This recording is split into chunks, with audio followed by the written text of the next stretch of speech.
Assalamualaikum warahmatullahi wabarakatuh. Halo sahabat cerita kehidupan.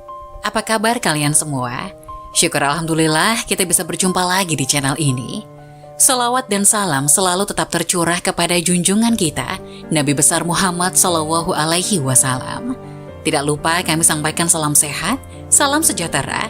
Semoga kita semua tetap dalam lindungan Allah Subhanahu wa Ta'ala. Seperti biasa, kita akan berbagi kisah dari yang unik, menarik, sampai bikin nangis. Semoga bermanfaat.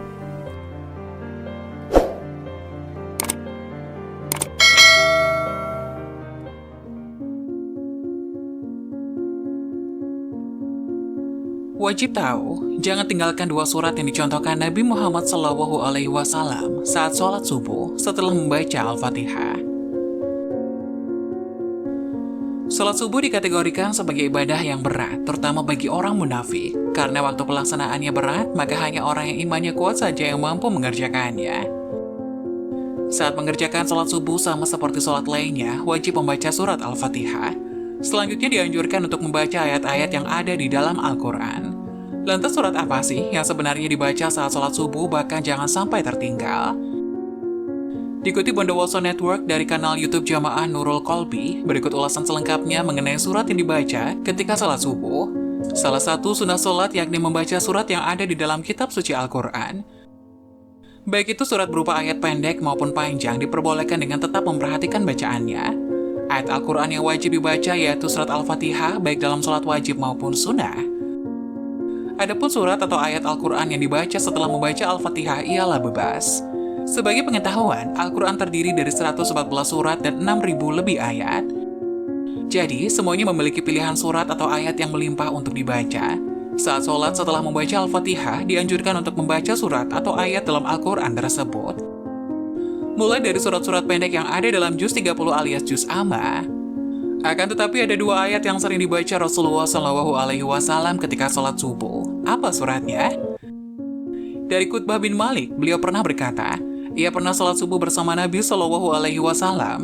Beliau pada rakaat pertama membaca surat Qaf ayat 10, yang artinya, dan pohon kurma yang tinggi-tinggi yang mempunyai mayang yang bersusun-susun. Hadis riwayat Muslim 457. Dari hadis tersebut bisa disimpulkan, Rasulullah SAW di rakaat pertama pada sholat subuh setelah membaca Al-Fatihah, beliau membaca surat Qaf sampai ayat ke-10 saja.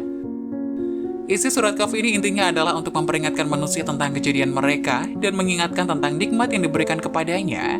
Begitu juga peringatan tentang hari berbangkit, hari berhisab, surga, neraka, pahala, dosa, dan lain sebagainya.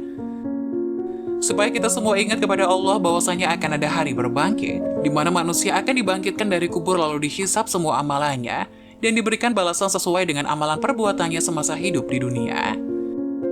Bagi yang banyak amal baiknya akan diberikan ganjaran masuk surga, dan bagi yang banyak amal buruknya akan dimasukkan ke neraka dengan segala siksaannya. Lalu pada rakaat kedua, apa yang dibaca Rasulullah? Aku mendengar Nabi SAW pada sholat subuh membaca surat At-Takwir, yang artinya apabila matahari digulung. Dalam surat At-Takwir ini pun juga berbicara peringatan kepada manusia tentang hari kiamat. Seolah-olah surat ini ingin menyampaikan pesan kepada manusia bahwasanya keadaan semesta alam ketika kiamat datang akan hancur. Apa keutamaan membaca surat At-Takwir pada rakaat kedua salat subuh? Mampu meningkatkan keimanan kita kepada Allah dan memunculkan kehusyukan dalam sholat, bahwasanya kita semua akan meninggal. Dan akan sangat celaka di saat kita meninggal tanpa bekal amal soleh yang cukup untuk menghadap Allah Subhanahu wa Ta'ala. Bacalah dua surat ini saat mengerjakan sholat subuh dan pahami maknanya dengan baik. Insya Allah kita akan menjadi manusia yang senantiasa ingat kepada Allah. Semoga penjelasan tadi dapat memberikan hikmah dan manfaat untuk penonton semuanya. Jangan lupa like, subscribe channel ini agar tidak ketinggalan info-info bermanfaat selanjutnya.